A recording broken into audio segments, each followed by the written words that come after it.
스토리텔러 김 작가의 텔러 여러분 안녕하십니까? 재밌는 이야기 속에서 의미를 찾아 우리가 함께 소통하며 성장하는 채널 스토리텔러 김 작가입니다. 오늘은 세스 고딘의 보랏빛 속아온다 퍼플카우라는 책을 말씀드리고자 합니다. 책의 저자 세스 고딘은 스탠퍼드 대학에서 MBA를 취득했고 21세기에 가장 영향력 있는 비즈니스 전략가로 칭송받고 있는데요. 린치핀 마케팅이다, 마케터는 새빨간 거짓말쟁이, 퍼미션 마케팅 등 많은 베스트셀러를 출간하였습니다. 세스 고딘의 글은 지루하지 않습니다. 재미있죠. 또 비유가 많아서 직관적으로 이해할 수 있습니다. 그리고 아이디어가 참신합니다.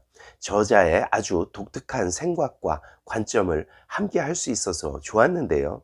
특히 마케팅을 하시는 분들에게는 통찰이 있는 책이라 생각이 됩니다. 이 책은 마케팅에 관한 책입니다. 세스 고딘이 이 책에서 말하고자 하는 결론을 먼저 말씀드립니다. 우리가 살고 있는 현대에는 상품이 흘러 넘치는 시대입니다.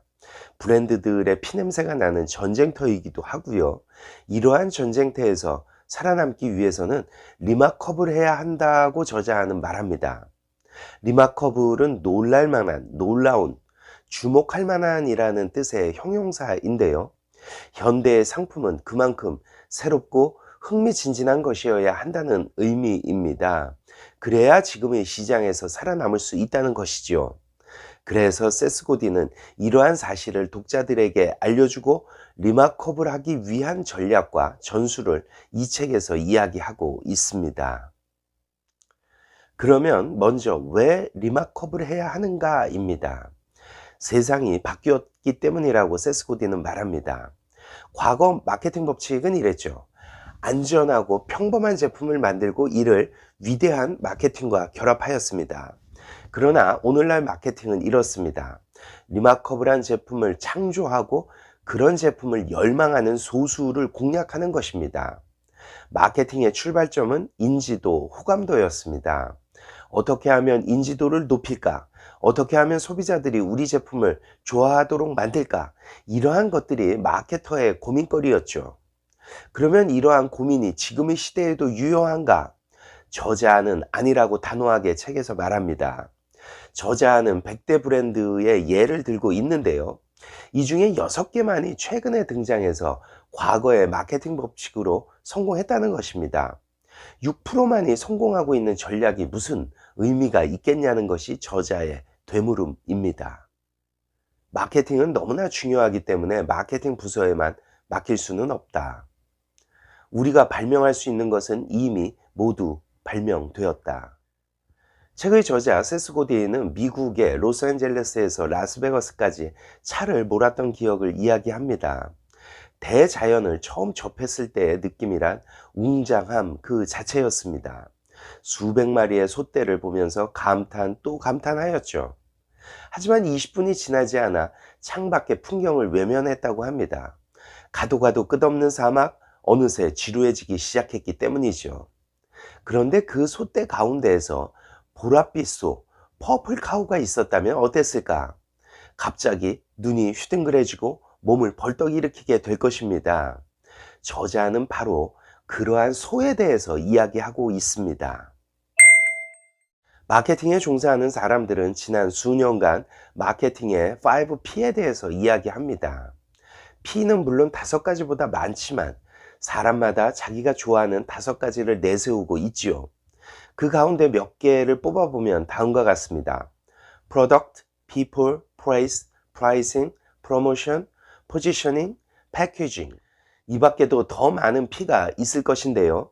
여기에 기인하여 세스 고딘은 이 책의 제목을 퍼플카우로 하게 된 것입니다. 퍼플카우, 새로운 마케팅의 P를 만든 것입니다. 위험한 길이 안전한 길이다. 나는 리마커블한 아이디어가 부족하다고 생각하지 않는다. 당신의 사업에는 성공할 수 있는 좋은 기회가 많다고 생각한다. 그래, 부족한 건 아이디어가 아니다. 그런 아이디어를 실행에 옮기려는 의지가 부족한 것이다. 이 책을 통해 내가 달성하고자 하는 목표는 위험한 길이 오히려 안전한 길이라는 사실을 일깨워 줌으로써 독자들에게 하여금 정말로 놀랄만한 일을 하고야 말겠다는 의지를 불태우도록 하는 것이다. 낡은 방법이 결국 실패로 끝날 것이라는 사실을 알게 되면 이제 남은 것은 얘기할 만한 가치가 있는 제품을 만들어내는 길밖에 없다. 그렇지만 사람들은 굉장한 아이디어를 내놓을 만한 능력이 없다거나 아이디어가 떠오른다 해도 별 볼 일 없는 아이디어와 탁월한 아이디어를 어떻게 분간해야 할지 모르겠다는 등 변명거리를 늘어놓을지 모른다. 그러나 뜻이 있으면 길이 있다. 저도 직장에서 몇 개의 프로젝트를 하고 있는데요. 새로운 과업의 성패에는 실행에 옮기려는 의지가 중요하다는 생각을 절실하게 하게 됩니다. 목표를 설정하고 실제로 해보기도 전에 임원이나 주변 팀장이 "그거 잘 되겠어?" 라고 하는 회의적인 의견을 직원들에게 보이게 된다면 그 프로젝트는 시도해 보기도 전에 이미 실패를 하게 될 것입니다. 그래서 적은 외부에 있는 것이 아니라 내부에 있다고 하는 것이겠죠. 퍼플카우가 그렇게 드문 까닭은 사람들이 두려워하기 때문이다. 당신이 리마커블 하면 일부 사람들이 당신을 좋아하지 않을 가능성이 있다. 어느 누구도 절대 만장일치로 칭찬을 받지 못한다. 비난은 두드러진 사람에게만 쏟아진다. 당신은 실패하는 법을 어디서 배웠는가? 대부분 초등학교에 처음 입학하면서 배우게 되는 것 같다. 그때부터 당신은 튀지 않는 게 가장 안전한 길인 것을 알아차린다. 선을 넘지 않게 색을 칠하고 수업 시간에는 너무 많은 질문을 하지 않으며 무엇을 하건 주어진 용지에 잘 맞춰 숙제를 하는 게 안전하다고 말이다. 우리는 학교를 공장처럼 가동한다. 아이들을 줄에 맞춰 세우고 학년이라고 불리는 묶음으로 나누고 불량 부품은 없는지 눈에 불을 켜고 확인한다. 아무도 두드러지지 않고 처지지 않으며 앞서가지 않고 소란을 피우지 않는다. 안전하게 행동하기, 규칙 준수하기, 이런 것들이 실패를 피하는 최고의 방법인 것처럼 보인다. 대부분의 사람들은 이런 법칙이 모범이라고 배웠는데 이 모범이라는 놈이 지극히 위험하다. 이건 궁극적으로 실패로 인도하는 법칙이다. 북적대는 시장판에서 튀지 않는다는 것, 곧 실패하는 것이다. 바쁜 시장판에서 두드러지지 않는다는 것, 보이지 않는다는 것과 다름없다. 신제품이 성공하려면 눈에 띄는 그 무엇이 되어야 하는데 대부분의 사람들이 눈에 띄기를 바라지 않고 있으니 경기는 끝난 것 아닌가? 따라서 우리는 선택의 갈림길에 서 있다고 할 수 있다. 보이지 않고 이름도 없이 비난도 받지 않고 안전하게 행동할 것이냐, 아니면 위대함, 독특함, 그리고 퍼플카우를 위해 위험을 무릅쓸 것이냐. 교훈은 간단합니다. 따분한 건 항상 실패로 귀결된다는 것입니다. 현명한 사업가는 이것을 인식하고 사업 과정에서 위험을 완전히 제거하는 게 아니라 최소화하기 위해 노력하는 것입니다. 때로 사업이 잘 안 풀릴 때도 있다는 것을 알고 그래도 괜찮다는 사실을 받아들일 수 있어야 한다는 것이죠. 지루해지지 말라. 안전한 길이 위험하다. 디자인이 세상을 지배한다. 아주 좋은 것은 나쁘다. 책은 "왜 안 되는데?" 라고 질문합니다. 우리가 하지 않는 것의 거의 대부분은 그래야 할 적당한 이유가 없다는 것입니다.